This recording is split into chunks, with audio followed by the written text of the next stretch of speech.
Agradezco el que hayan aceptado nuestra invitación. Ayer decía yo que lo que queremos con esto es aportar un espacio de valor que traiga inquietudes, conocimiento, aprendizaje a los chicos que van comenzando. Creo que hoy vamos a aprender mucho de ustedes. Ustedes están haciendo muchos proyectos y de los cuales queremos ver cuál es las nuevas ideas del panorama de los chicos que van subiendo en la arquitectura dominicana. Así que no me toca hablar a mí, le doy el micrófono a Jesús Rosado, que es el que nos va a moderar este conversatorio. Bienvenidos de nuevo. Buenos días, bienvenidos a esta Expo Banta 2023, un espacio creado por Banta de la mano de Rosy Pablo y Cala Elmella, a quienes agradecemos por crear tan importante espacio que va en pro de la industria de la arquitectura, la construcción y el diseño de la República Dominicana. En estos últimos días, este espacio se ha prestado para generar ideas, para fortalecer la industria de la construcción y sobre todo para poner en perspectiva temas muy importantes que nos atañen a la industria de la construcción. El día de hoy, esta mañana, trataremos un tema muy importante. Pues vamos a conocer, bueno, muchos de ustedes conocen al panel aquí, de arquitectos y firmas emergentes.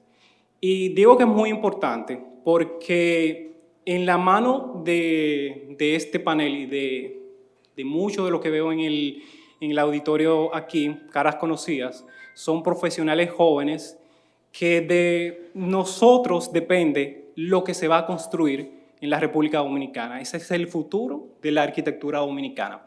Por eso es bueno conocer sus ideas, por eso es bueno conocer qué está pasando. ¿Cuál es el enfoque de estas firmas y del auditorio también?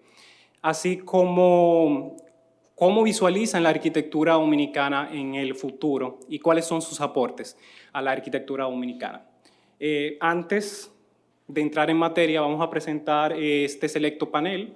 Tenemos a Fernando Salcedo, arquitecto egresado de la Pontificia Universidad Católica Madre y Maestra, con posgrado en Inglaterra y socio fundador de A20 Arquitectos. Freddy Mazara, egresado de UNIBE, es radicado en La Romana y es socio fundador de Mazara Arquitectos. Miguel Marte, arquitecto egresado de Pucamaima, radicado en Santiago. Ocniel de Moya, arquitecto también de Santiago, santiaguero, egresado de Pucamaima también, es paisajista y arquitecto. Y Ronnie Núñez, socio fundador de AN Arquitectura, es egresado de UNIBE. Y bueno, este es nuestro panel.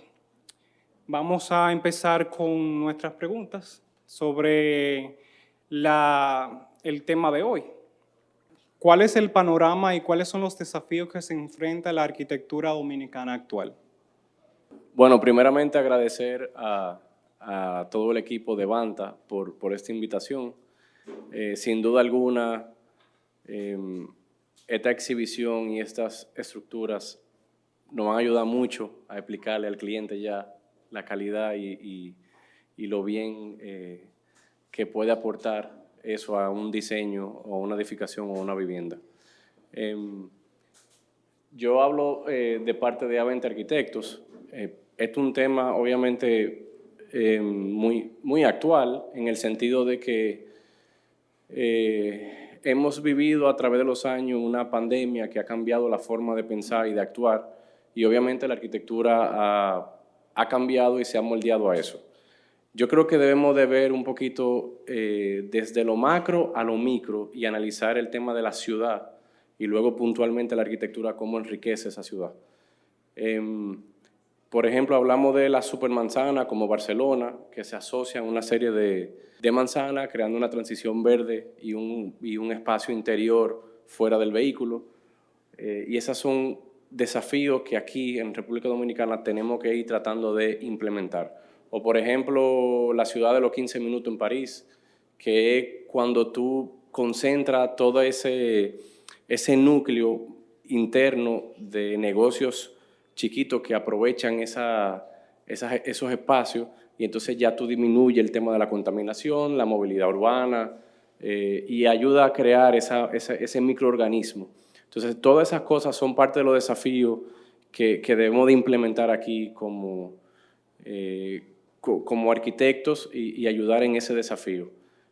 Tal vez, y va de la mano hoy en día con el tema de la tecnología, y un ejemplo muy claro es la automatización, cómo tú puedes en una oficina calcular el tema de las luces, específicamente también los aire acondicionados que se puedan apagar luego de las 6, 7 de la noche.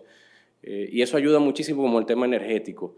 Todos esos cambios uno trata como arquitecto siempre de implementarlo. No son decisiones fáciles, siempre vamos a tener un contrapeso, principalmente a nivel económico, pero uno trata siempre de empujarlo y de llevarlo a ese punto, de crear precisamente ese tipo de arquitectura. Gracias. El panorama, bueno, yo creo que el panorama actual es algo que me tiene a mí muy emocionado. Yo creo que soy muy optimista de lo que viene, lo que va a venir ahora en el futuro. Creo que en la arquitectura local hay una valoración y una democratización del talento que no se había visto antes. Incluso me atrevo a decir que ahora hay un pool de talento como nunca, o sea, sin precedentes en nuestro país. Y yo creo que el mercado ha aprendido a valorar la importancia de la arquitectura, lo que aporta la arquitectura a la ciudad, el beneficio de una buena arquitectura implementada en una ciudad. Y en términos prácticos, el aporte económico, la plusvalía que puede agregar la buena arquitectura. Y yo creo que ese es el motor más importante, sobre todo para los desarrolladores, el motivante de que eso puede traer muchísimo valor económico, no solamente al objeto arquitectónico en sí, pero también al entorno que lo rodea. Creo que eso es importante. Desafío. Yo creo que el desafío debe ser seguir concientizando a ese mercado de la importancia que nosotros tenemos, el valor que nosotros agregamos a la economía. Yo creo que eso es el punto que debemos utilizar. Nosotros trabajamos básicamente en Santiago y la zona norte del país. Y a diferencia de Santo Domingo, o sea, la concepción de los proyectos es bien diferente allá y acá. Estamos trabajando también aquí en Santo Domingo, pero es muy diferente. Entonces, el panorama actual es yo lo que veo como una explosión de transformaciones de formas, una arquitectura más abierta a la ciudad. También veo también como el profesional más consciente de su entorno, y básicamente veo en general eso, como una concientización de los profesionales en términos arquitectónicos, digamos en bondad de la profesión. Desafíos, son los desafíos que siempre, o sea, por lo menos ahora hacen más hincapié. Veo que hay unos desafíos de problemáticas de burocracia con las gestiones del Estado. Igual también hay desafíos con digamos, con las nuevas tecnologías y la apreciación de los promotores. Y básicamente eso. Muy bien, buenos días. Yo soy Otniel de Moya, de Santiago también. Bueno, yo voy por la línea. El panorama actual yo creo que está muy, digamos, regido por el mercado, por las leyes, digamos, que tenemos. A veces, por ejemplo, nosotros proponemos proyectos, y si estamos haciendo un proyecto cerca de la playa, por ejemplo, te dice una ley, bueno, tú no puedes subir tu edificio más de 4 niveles. Entonces, a veces tú dices, bueno, yo puedo hacer una solución de que puedo subir un poco el edificio más y puedo liberar un poco el suelo. O sea, el Estado, o digamos las normativas actuales, están muy cerradas en ese sentido. Entonces, yo creo que el panorama actual se rige mucho por el tema de los códigos y las normativas actuales. Entonces, yo creo que uno de los desafíos que nosotros tenemos es, bueno, yo como paisajista no puedo ver la arquitectura sin el territorio. O sea, primero el territorio. Y obviamente sin el territorio, derivado del territorio está el suelo. Entonces, si nosotros nos preguntamos, ¿qué diversidad de suelo diferente y de topografía diferente nosotros nos encontramos cuando vamos a hacer un proyecto? O sea, vamos a analizarlo rápidamente. Y entonces nosotros, bueno, entonces vamos a preguntarnos también, ¿cuáles soluciones nosotros le damos? O sea, yo creo que nuestro desafío es empezar a pensar una arquitectura donde se piense en el entorno, en el lugar, en el suelo, que es un recurso no renovable.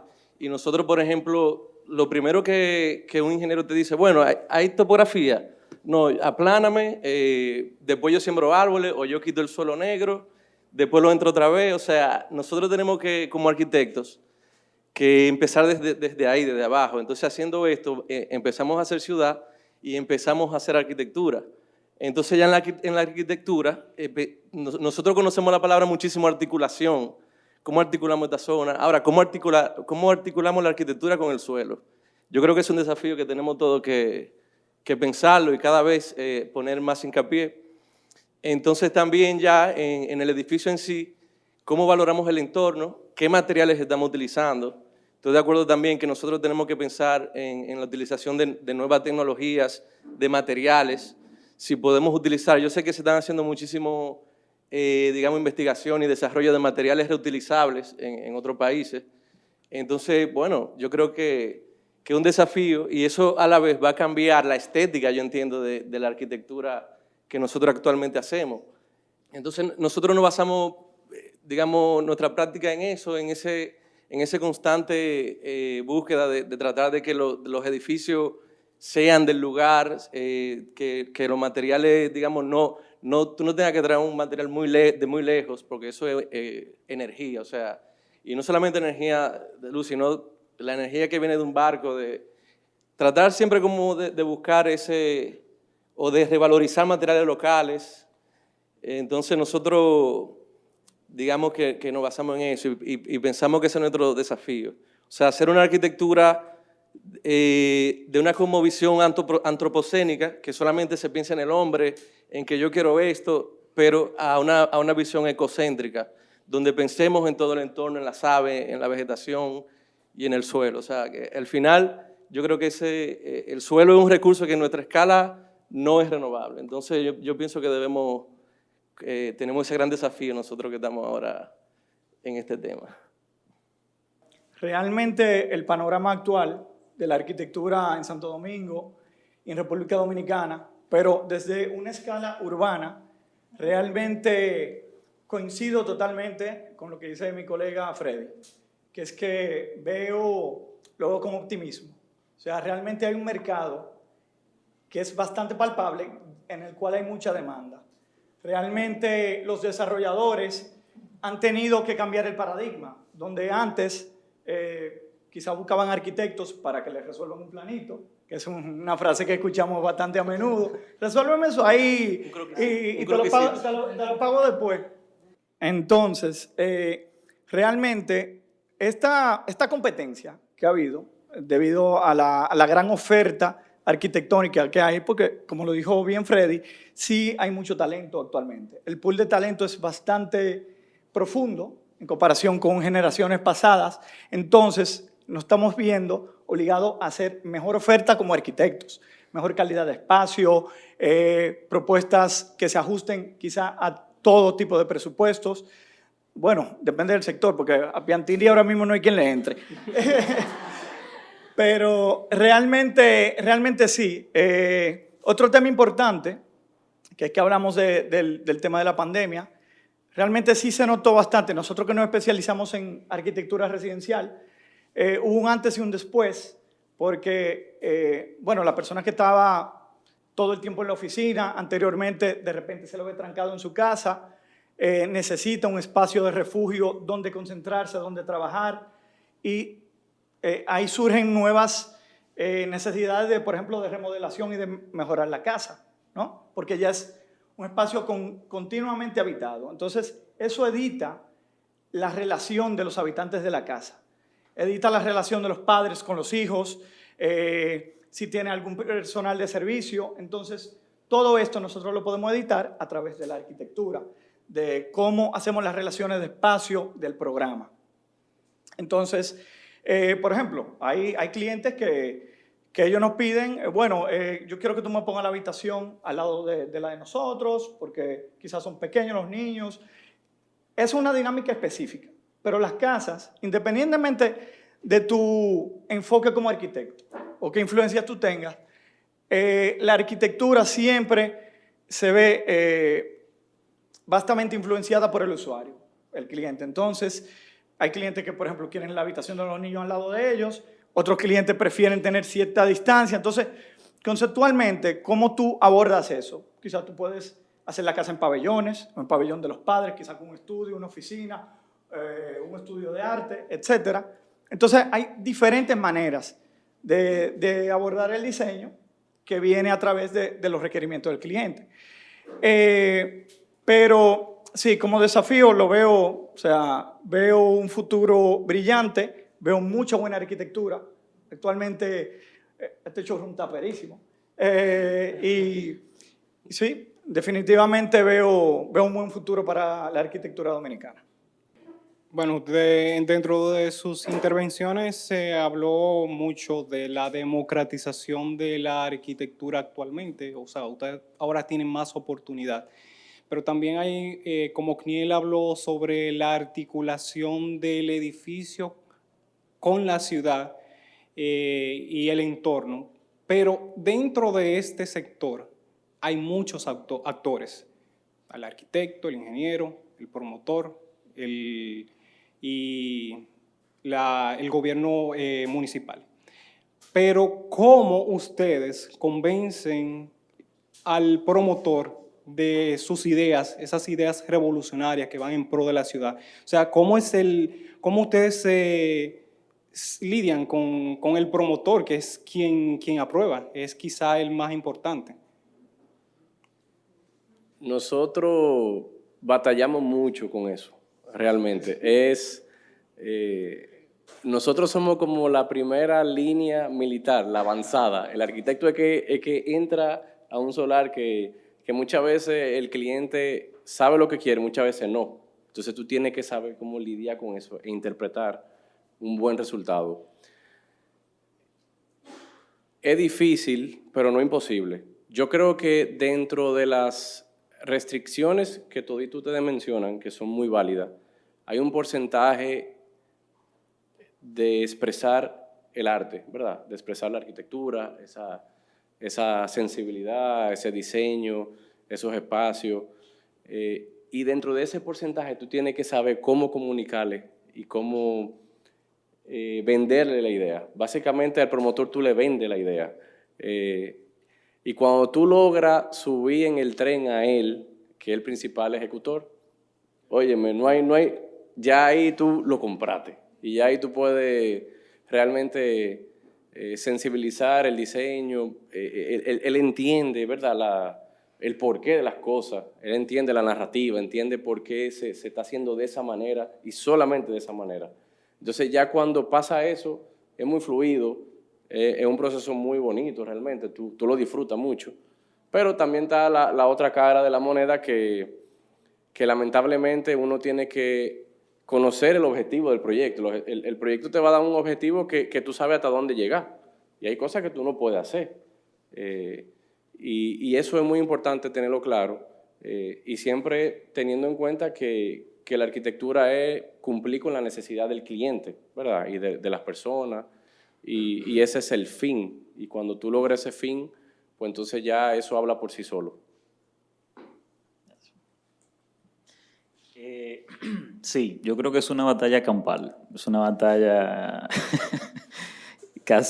casi imposible, pero hay que hacerla, hay que pelearla. Mira, yo creo que, reitero, el tema, la motivación debe de ser el tema económico para el promotor, primero. Uno puede hablarle de la poesía de la ciudad, tú sabes, pero, pero realmente, si tú convences a un promotor que tiene en una cuadra varios solares y tú le dices, mira, regálale un espacio a la ciudad, haz la acera más grande, haz un paisajismo interesante, genera sombra, que la gente pueda caminar, etcétera. Y tú le dices, mira, si tú haces eso en una cuadra con varias propiedades, tú estás revalorizando la propiedad, estás revalorizando la cuadra, y eso es el incentivo, yo creo, por donde se tiene que ir primero. Y luego ya la gente se da cuenta de la importancia de todo lo otro. Los promotores son dictadores, básicamente, o digamos son implacables con el tema de la rentabilidad. Entonces, siempre yo creo como que el as bajo la manga de los arquitectos es tener una justificación rentable siempre de lo que tú vas a proponer. A ellos hay que hablarle con dinero, lamentablemente. Entonces, por ejemplo, en Santiago, y aquí vamos a hacer un proyecto en Santo Domingo, en Piantini, hablando de Piantini. Convencimos a un cliente, porque ellos, desde que tú le dices a ellos bajar densidad de la que te permiten, ya tú eres enemigo de la muerte en ese momento. Entonces, ellos, lo que hicimos fue, empezamos hace un tiempo acá, a pixelar los edificios. Entonces, quitábamos área construida, y obviamente eso era un insulto para ellos, pero le justificamos que podíamos vender eso como patios. Y tuvo una buena aceptación allá y los clientes lo compraban compraban esos patios al mismo valor que lo que le costaba un metro de bloque construido, porque empezaron a entender que eso era un tema de calidad de vida, de calidad espacial. Y al final, como mencioné ahorita, ha habido como una explosión de formas al permitirnos esos pixelados, como yo le llamo. En Santiago se nos hace más fácil hacer este tipo de cosas porque es densidad baja. Aquí en Santo Domingo es complicado. Los dos proyectos que estamos haciendo es bien complejo porque como hablamos de Piantini, un solar hiper caro, quitarle espacio de venta para volverlo terrazas y jardines, todavía lo sigue viendo insultante, pero estamos lidiando con eso. En Santiago, por ejemplo, no es que el promotor de allá es más consciente y le gusta menos el dinero que el de Santo Domingo, nada que ver. Son iguales en todos los sitios que nos encontremos promotores. El tema de Santiago es que hay un tema sísmico que lo usamos a favor. Por las condiciones sísmicas, no solamente nos permiten 12 pisos de altura en su mayoría, de 12 a 18 pisos, esa es la media. Y el sistema estructural es diferente al que se usa aquí. Aquí se usa mayormente pórtico, y en Santiago usamos mucho la formaleta. Y la formaleta tiene todos los limitantes del mundo también, es bien complicado, nos limita mucho como arquitectos, pero quien se beneficia de eso es la ciudad. Por ejemplo, ese edificio de formaleta, usualmente lo usaban para edificios económicos. Y allá se empezó, ¿se puede dar a la anterior? Exacto. Entonces eso es un edificio en formaleta, pero miren qué pasa. Adelante, o sea, cuando es formaleta, yo no puedo construir debajo del edificio como en Santo Domingo. Entonces lo que nos genera un vacío urbano, y eso en términos bioclimáticos a la ciudad es muy beneficioso. En vez de nosotros tener edificios apiñados con linderos de 3 metros, nosotros tenemos unos movimientos urbanos bien interesantes que están pasando allá. Estamos tratando de lograrlo aquí en Santo Domingo con esos proyectos. Vamos a ver cómo nos va. Pero sí, el promotor, yo digo que al final los arquitectos nos graduamos también de psicólogos sin darnos cuenta para poder lidiar con ellos. Pero sí, uno trata de llevar la armonía y lograr cosas. Bien, bueno, yo creo que todos los arquitectos sabemos que si económicamente la propuesta de nosotros no funciona, no se va a dar el proyecto, digamos, pero yo creo que parte de lo que nosotros hacemos regularmente es como mantener una idea clara de nuestros proyectos. Entonces, eso, como estaba hablando más ahora de la democratización de las redes, o sea, ya cuando un cliente llega donde en tu oficina, él dice, bueno, él diseña de esta forma, vamos, yo creo que eso puede ayudar a incluso mantener tu línea de trabajo, de tú seleccionar tus clientes. O sea, a veces, por ejemplo, hay proyectos que tú éticamente tú dices, no puedo hacer este proyecto porque, o sea, mi ética de trabajo no creo que vayamos a cuadrar. O sea, claro, se pierden muchos proyectos, tu carrera va a tardar un poco más de tiempo para que se vean tus ideas construidas, pero yo creo que, bueno, yo lo recomiendo porque de esa forma tú puedes ir, digamos que trabajando en el fin de idea que tú tienes. O sea, ¿cuál es la arquitectura que tú te imaginas al final?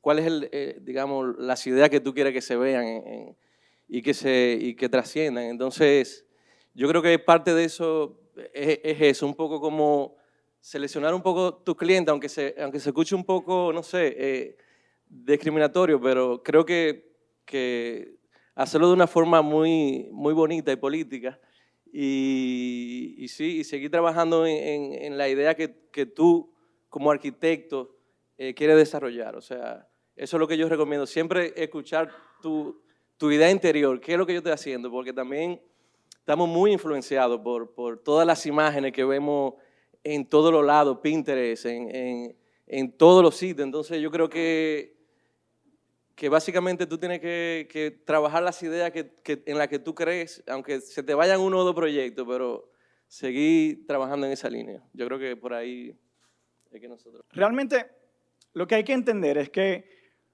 los desarrolladores, o sea, el deber del desarrollador es multiplicar una inversión. O sea, ese es el deber de ellos. El deber de nosotros como arquitectos es totalmente diferente. Lo de nosotros es algo cualitativo, lo de ellos es algo sumamente cuantitativo.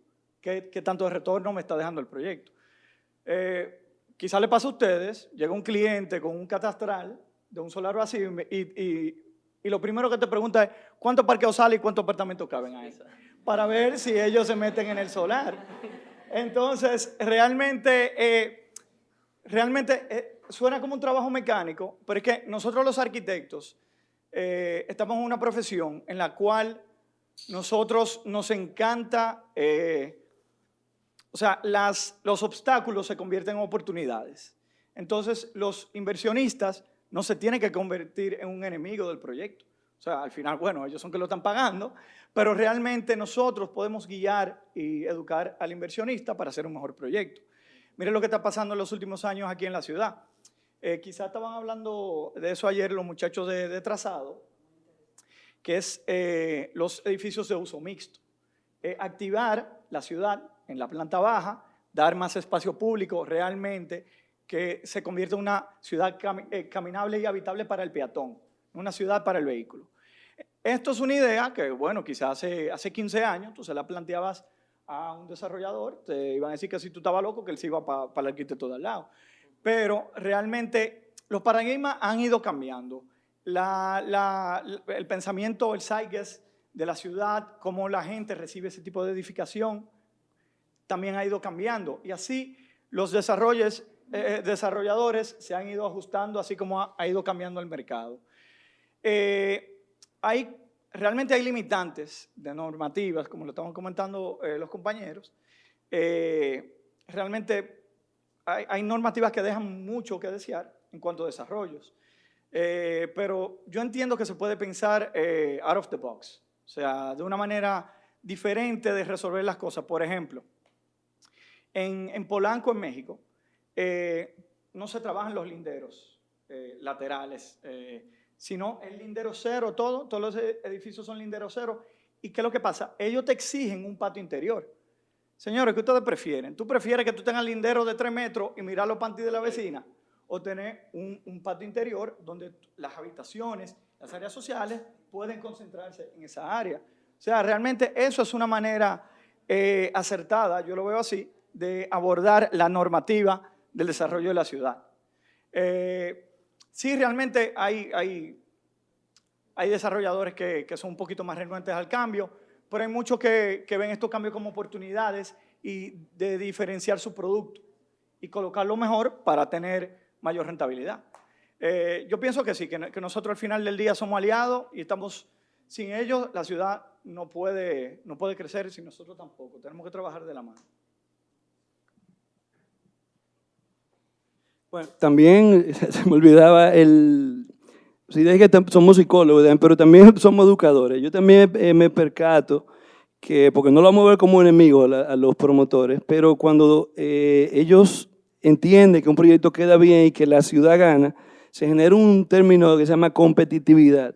Y eso hace o los forza a ellos entonces a que tengan que actualizarse, aunque no sea su deseo. Por ejemplo, si usted ve en todos estos proyectos, la planta baja, que es un lindero que te exige las instituciones, nosotros siempre la convertimos en área verde. Luchamos mucho porque ellos lo ven como parqueos o alguna diablura que se le ocurra, pero en el caso de nosotros siempre trabajamos esa planta baja y es un espacio que lo gana la ciudad y lo ganamos todos. Bueno, entonces, siguiendo con el conversatorio, para ustedes, ustedes como arquitectos emergentes, como estudios, talleres de arquitectura emergente, ¿cuál es el aporte que ustedes hacen a la arquitectura en contraste con generaciones anteriores? Un aporte muy significativo es que tal vez nuestra generación es un poquito más pasiva, escucha más, es más atenta, o sea, que analiza bien cuáles son esas características que quiere el cliente. Y sin duda alguna, nosotros somos más que resolver un simple plano. O sea, nosotros tenemos que prever qué va a pasar en esa situación, tenemos que prever que luego que se haga, que funcione bien. O sea, todo ese tipo de condiciones hacen que nosotros seamos también esenciales en ese proceso. A veces me preguntan, ¿yo puedo construir una casa sin un arquitecto? Sí, se puede realmente, pero el arquitecto tiene esa sensibilidad y ese ajuste espacial que tal vez tú nunca lo vas a sentir con esa construcción. Entonces eso es muy importante que esté claro y que poco a poco, como dicen, hay una competencia interna buenísima, incluso entre nosotros mismos, que siempre tenemos que hacer algo mejor porque ya el mercado lo exige. O porque también GBA lo quita. Óyemelo, tienen muchas cosas.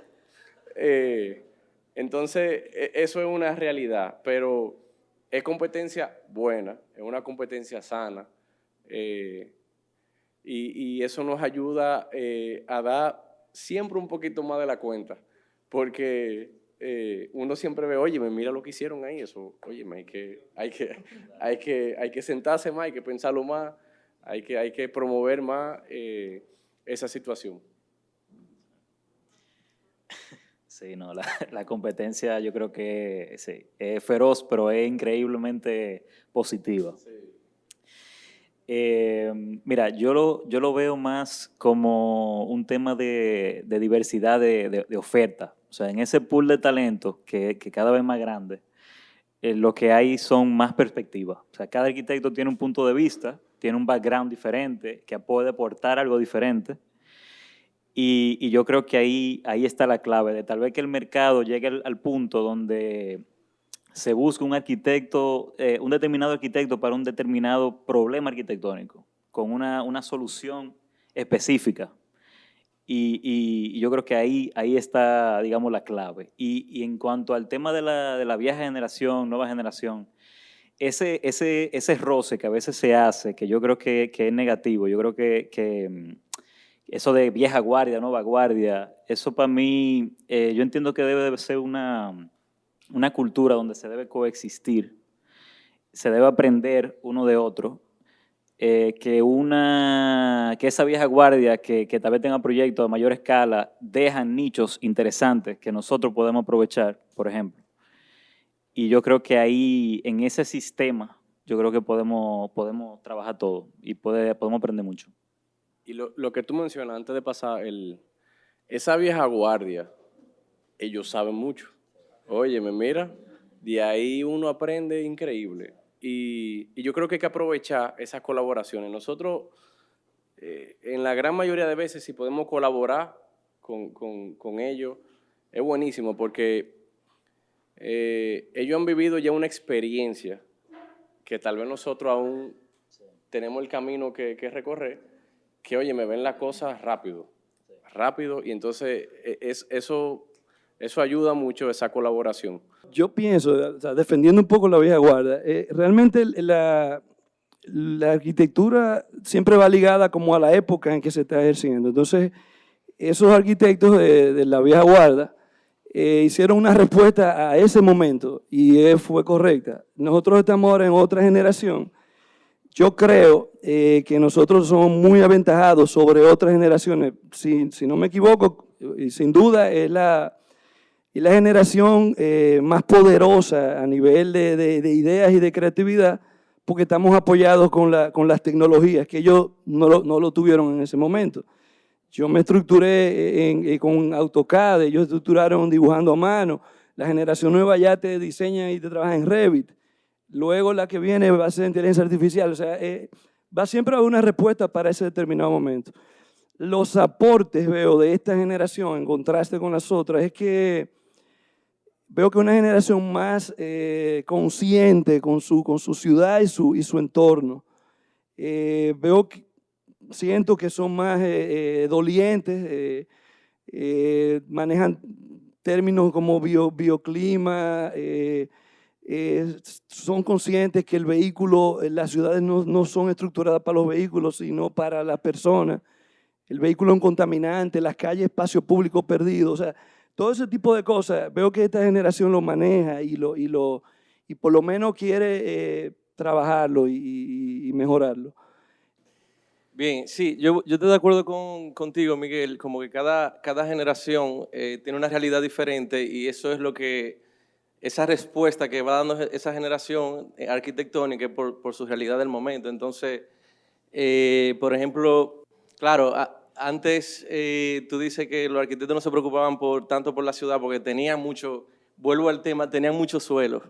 Entonces, la arquitectura, o sea, la ciudad era muy horizontal, edificio bajo, y eso fue lo que le tocó. Entonces yo creo que el aporte que nosotros debemos, yo no lo veo tanto como un aporte, sino como un desafío de cómo nosotros en este suelo reducido, cómo vamos a empezar y que ya estamos empezando, como vemos muchos edificios de Miguel, o sea, cuáles son los programas, cómo nosotros vamos a hacer estas ciudades más verticales, donde tú puedas tener un uso mixto, que tú tengas uso comercial, uso habitacional.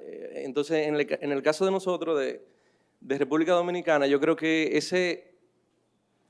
esa arquitectura vertical está muy asociada a la vivienda también.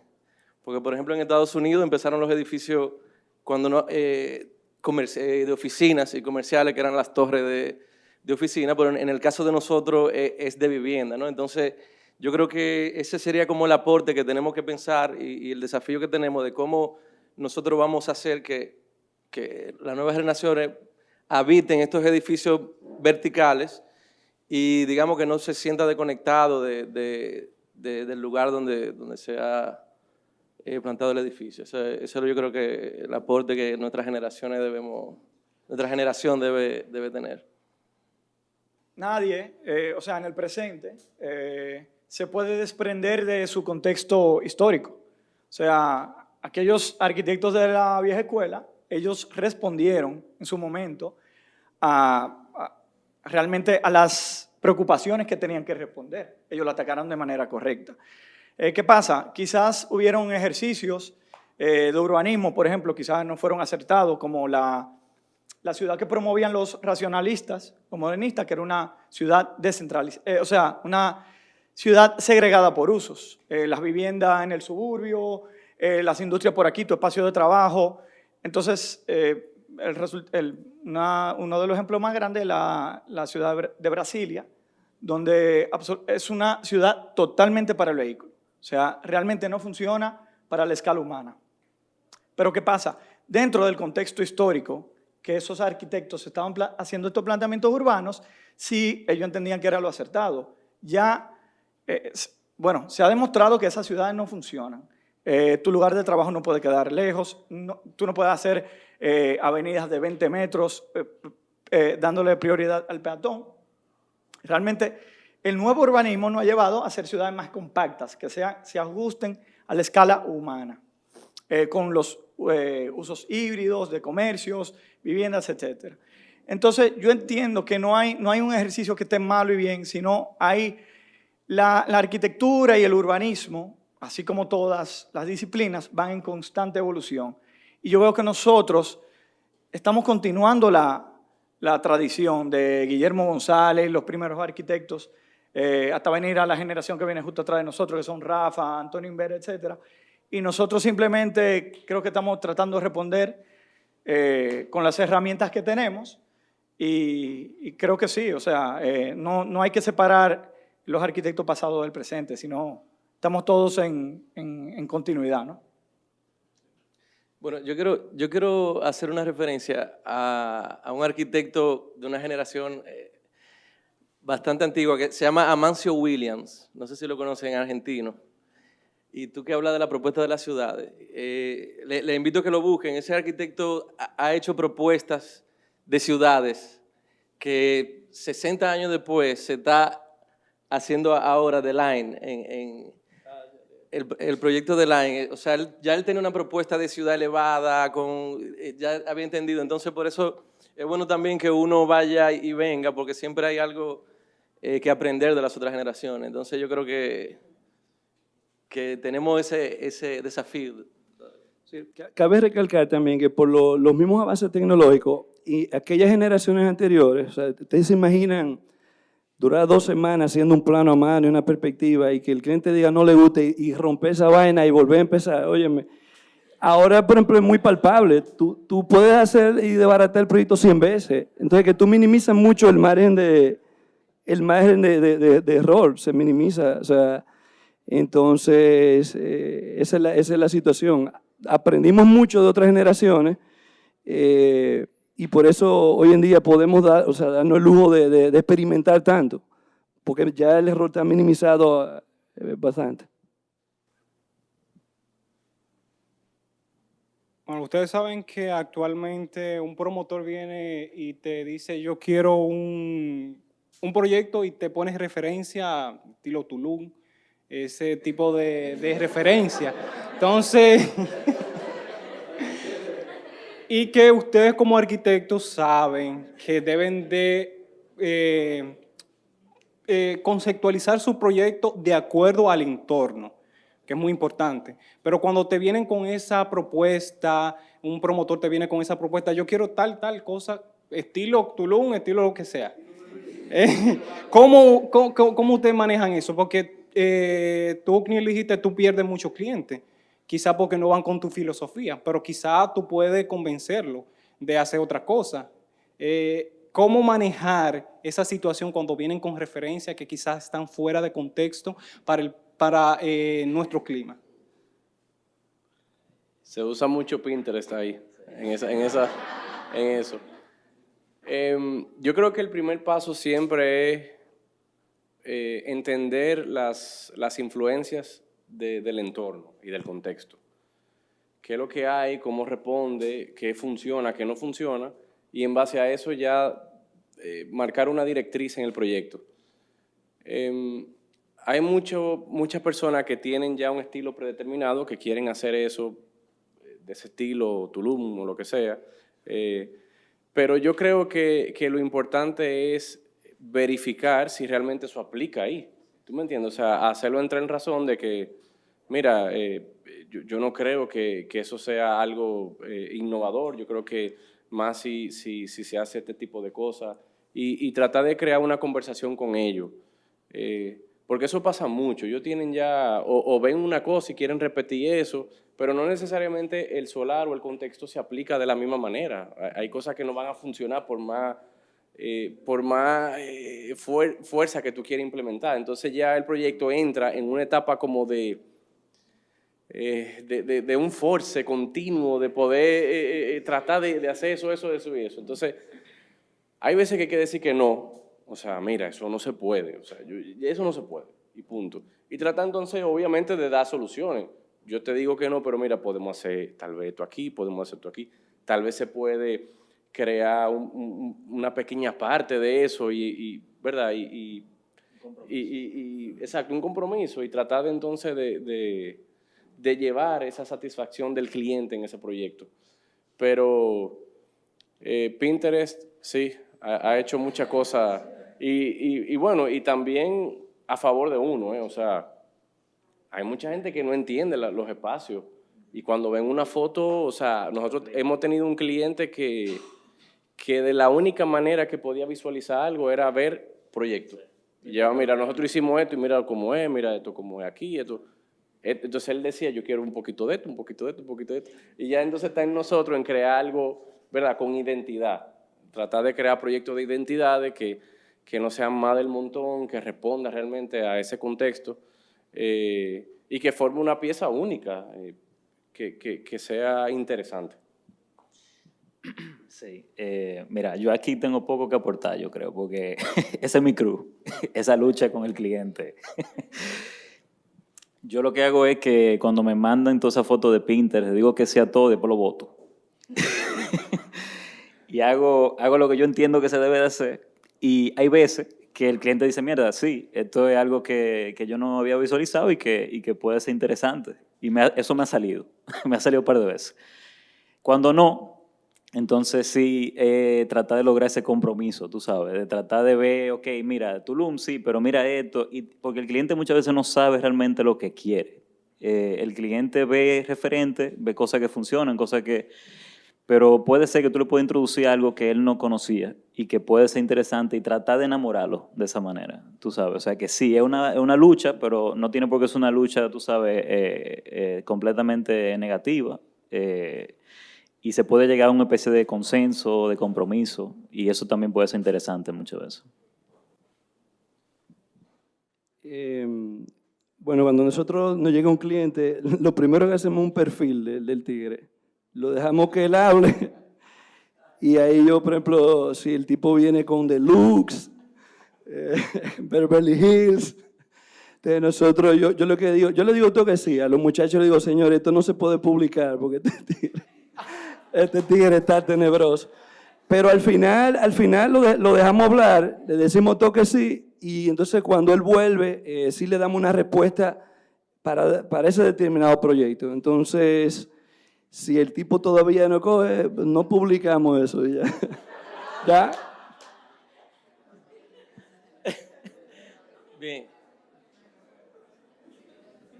Bueno, yo no sé, Tulum está tan mal, o sea, no sé. Para mí Tulum tiene es una respuesta a ese entorno con materiales naturales, o sea, para mí es una buena referencia. Ojalá yo que cada cliente me venga con una referencia a Tulum, porque me encantaría utilizar materiales de ese tipo. Entonces, yo creo que el problema no es tanto Tulum, sino el problema es otras realidades. O sea, cuando te vienen con referencia de un clima totalmente ajeno al de nosotros, o sea, te vienen con arquitectura o, por ejemplo, algo que me pasa casi siempre, la gente tiene un tema con la altura de los espacios. O sea, te vienen, ok, yo quiero yo quiero un techo alto. Y tú dices, yo quiero una puerta alta. O sea, está bien, aplica la puerta alta en el proyecto que estamos haciendo. O sea, ahí que viene el problema, cuando el cliente viene con una referencia o con una mentalidad preconcebida que no sabe de dónde viene eso, que por qué en ese sitio se puso una puerta de 3 metros, de 5 metros, entonces ahí es cuando empieza ya a complicarse, digamos, la dinámica y el diálogo.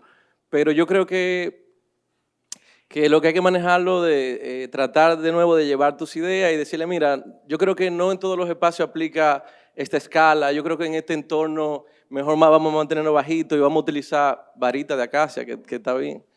Entonces, ir llevándolo como a tu territorio, o sea, a tus ideas y Y siempre, ahora, cuando vienen con unas referencias súper buenas, ya eso también es positivo. Eso te ayuda muchísimo, porque ahí se te hace el proyecto mucho más fácil. Bueno, sí, ya Dubái, eso está fuera de mi mentalidad. O sea, no le llego. Pero bueno, yo creo que son buenas a veces las referencias. Sí, me parece que sí. Que lo que pasa es que con la gran mayoría de los clientes no están entrenados en el área y realmente ellos necesitan llegar con alguna imagen o algún material de apoyo que comunique lo que ellos visualizan para su proyecto.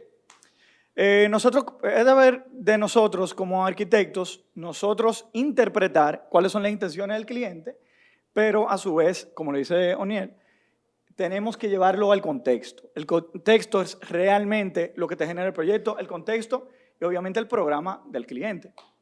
Sin duda, no tengo problema con que sea Tulum o el famoso Wabi Sabi, pero realmente sí hay que educar un poquito en ese tema. O sea, realmente tú te acercas a nosotros como arquitectos, nuestra profesión es una profesión creativa, nosotros no estamos en el negocio de andar copiando, nosotros siempre vamos a tener nuestra propia interpretación de lo que el proyecto necesita. Pero sí, me parece que simplemente el Pinterest no lo veo mal, el cliente necesita comunicarse con nosotros de alguna manera y es deber de nosotros interpretarlo. Vamos a entrar en el territorio de perfil urbano. Que en el entorno digital actual ustedes saben que dictan tendencia y se vuelve un referente a la hora de conceptualizar y de promocionar un proyecto, una obra de arquitectura.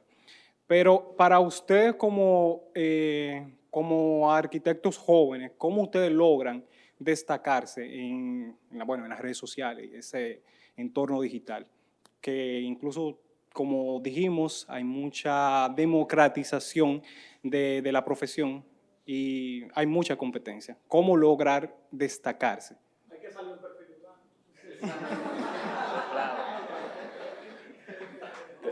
Sí. Te voy a mandar unos proyectos, Jesús, la semana que viene. Yo creo que la etapa digital, obviamente, la tecnología ha hecho un boom en todo lo que tiene que ver con el tema de la arquitectura. Sin duda alguna, es un registro visual constante de lo que se ve. Pasa mucho que tal vez hay que tener cuidado porque también es un registro de puramente algo visual, de que se vea bien y la arquitectura no es ese fin tampoco. Tal vez la arquitectura, sin duda alguna a nosotros, en nuestra firma nos gusta que se sienta bien, que tenga una presencia, pero tampoco es el fin la belleza, sino obviamente todo lo que habíamos mencionado de que responda muy bien a eso.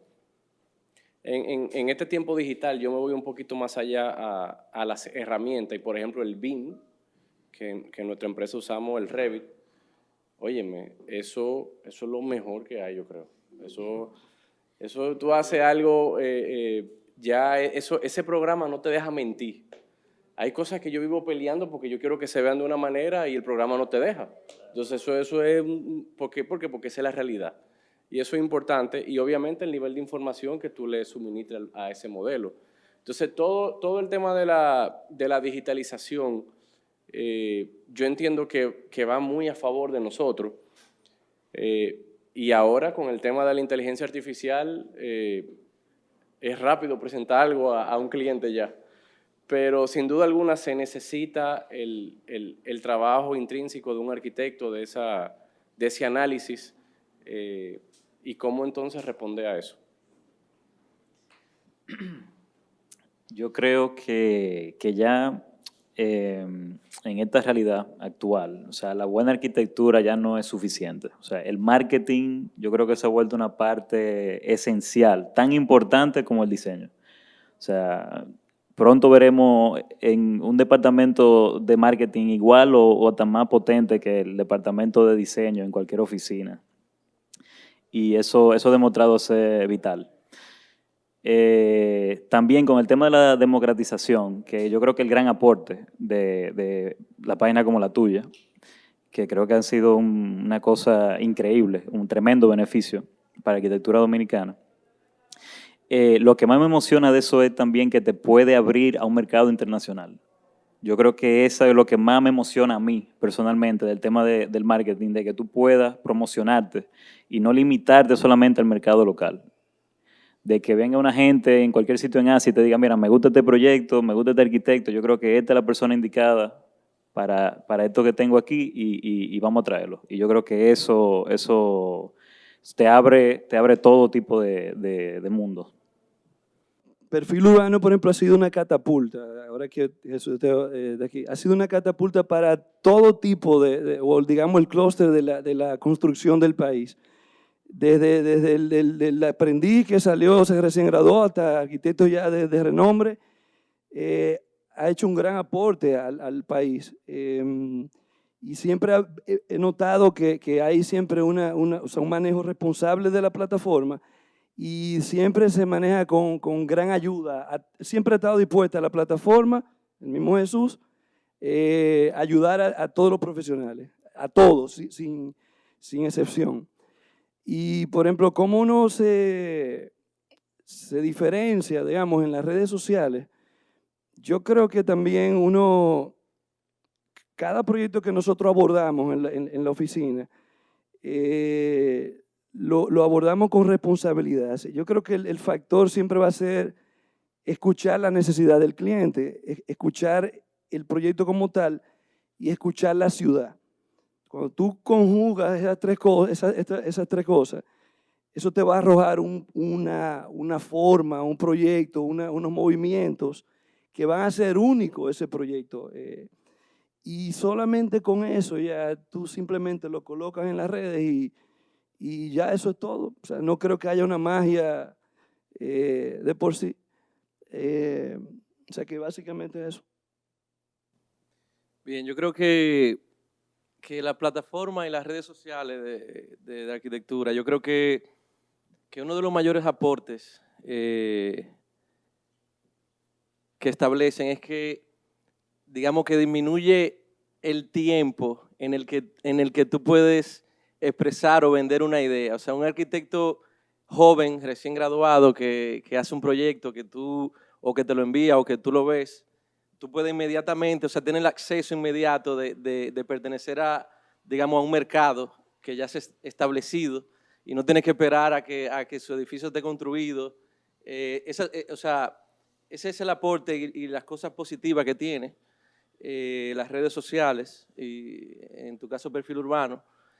Sin embargo, yo entiendo también que hay que tener cuidado en el momento de esa búsqueda, en las redes, porque a veces, es como hemos hablado ya repetidas veces, el tema del contexto. A veces, por ejemplo, yo me enamoro de una forma porque la vi en las redes, o sea, vi la imagen rápido, me encanta, la guardo, y después, pero ¿a qué responde esto? O sea, ¿cuál fue la idea del arquitecto?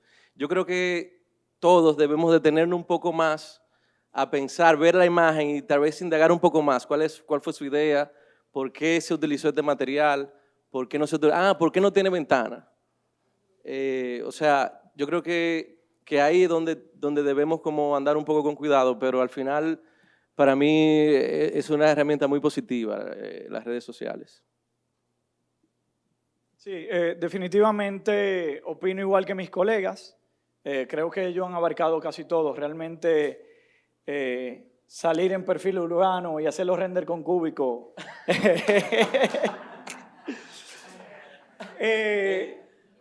Hay más talento, hay más talento.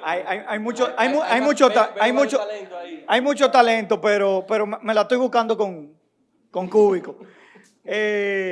Pero sí, realmente, y me voy más allá de eso. O sea, realmente no solamente uno ha llegado a un pool de potenciales clientes, de lo cual sin las redes sociales no hubiésemos podido alcanzar, sino para nosotros en la oficina de nosotros, se ha vuelto una herramienta indispensable para el reclutamiento de nuevo personal, de nuevo talento. Se ha convertido en una herramienta buenísima para nosotros reclutar en la oficina.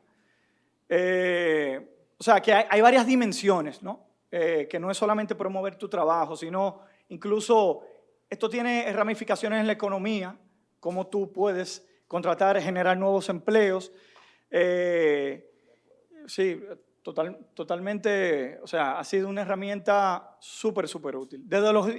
Porque me parece que Jesús, o sea, fue la primera y hoy en día es la plataforma más grande de exhibir el trabajo de los arquitectos dominicanos. Bueno, junto con las publicaciones ya impresas que tenemos tradicionales, pero ya sí en el medio digital sí fue un antes y un después. Y de verdad que agradecemos constantemente el apoyo de Jesús hacia la arquitectura dominicana. Vamos a concluir con el conversatorio. Gracias por estar presente y gracias al panel por aceptar la invitación. Y a Rosy y Kalel, gracias. Bueno, yo no he hablado en los 4 anteriores conversatorios. Yo espero que esto no sea un problema con los anteriores panelistas, que son más conocidos, ¿verdad?, por mi generación. Quiero al señor Marte felicitarlo, me diste 2 veces así y me eché a reír. Creo que la idea mía es decir que quiero cambiar el nombre de no hay arquitectos, son psicólogos. Todos los paneles, que sea la conversatorio, han terminado con esa espinita, todos. O sea, todos. Nosotros somos los que llevamos el tema de la pareja y unimos las ideas. Eso es lo uno. Por otro, decirles que no le creo la parte del Pinterest. O sea, no se lo creo. Ustedes mencionaron a 2 personas que Rosa María y yo queremos mucho, Rafa y Antonio II. No han tenido la ventaja que ustedes han tenido. De ustedes, que solo los conocemos algunos de nombre, otros los conocemos, sí, hemos recibido a clientes igual que ustedes que vienen a comprar sus herramientas aquí y le preguntaba cómo le llegaron estos jóvenes que no son tan jóvenes. Ya ustedes le están haciendo preguntas, señores. Hace 5 años hicimos unos viajes con unos que eran emergentes, ayer hablaron, que son establecidos, ustedes, emergentes, establecidos y referentes. O sea, entonces, ayer había un referente aquí y voy llegando a todos los conversatorios que hemos tenido y Juanín Pérez Morales me decía, hace 41 años yo era emergente. O sea, yo venía subiendo. No es que yo soy famoso, es que los padres de mis amigos, los tíos de mis amigos me daban trabajo. Hoy, claro, su oficina tiene continuidad por Javier. Entonces, es chulo. No todos han tenido esa oportunidad. Pero yo creo que ustedes ya le están haciendo preguntas como arquitectos establecidos. Los felicitamos. Entonces, lo que sí, y finalizando lo que le quería decir, ustedes tienen las redes. Y gente como Jesús y el perfil urbano le han cooperado mucho, pero ustedes también, y a los jóvenes, todos sus proyectos de tesis inclusive, súbanlo a las redes. Y yo creo que muchos clientes están llegando aquí yo he visto aquí en esta oficina proyectos de ustedes, no de Pinterest. O sea, para que sepan. Y de arquitectos mayores que ustedes haciendo referencia. Banta hoy quiere, y eso es lo que estamos haciendo hoy, no solamente en las redes, o sea, tendremos un video para difundir también estos conversatorios para bien del país, o sea, de nosotros, de sacarnos esos cadillos como en la época que nosotros hablamos. Pero entiendo que lo que también tenemos aquí es lo mismo. Rosa María y yo, que venimos de una arquitectura más contemporánea, nuestro showroom de hoy se ha puesto más a la vanguardia de que van a encontrar alturas o cosas que inclusive en otros países no lo podemos conseguir. O sea, que ustedes están poniendo su granito de arena, nosotros ya en la retirada de la vida supuestamente vamos también en eso. Y nada, agradecer en nombre en este caso de Perfil Urbano, que ha hecho un trabajo por mucho tiempo. Hemos tratado de tener un acercamiento y le dijimos un día, o Rosa María le dijo, cuando estemos listos estarán aquí. Hoy estamos listos. Bueno, muchas gracias. Y queremos tomar, Rosa María tiene unas palabras. Ajá, yo quería decir que hoy cerramos este Invanta, porque yo le digo en vez de invento fue Invanta, con mucha esperanza. O sea, realmente han pasado 5 conversatorios y yo me siento como arquitecta, aunque no la ejerzo full, ¿verdad? pero me siento súper esperanzada con el destino del país.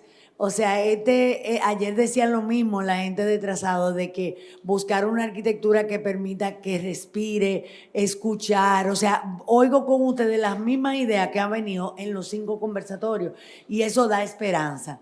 Entonces, muchísimas gracias de verdad por venir. Nosotros le tenemos un cariñito hecho de lo que nosotros hacemos, con aluminio y vidrio. Reciclado, exactamente, sostenible.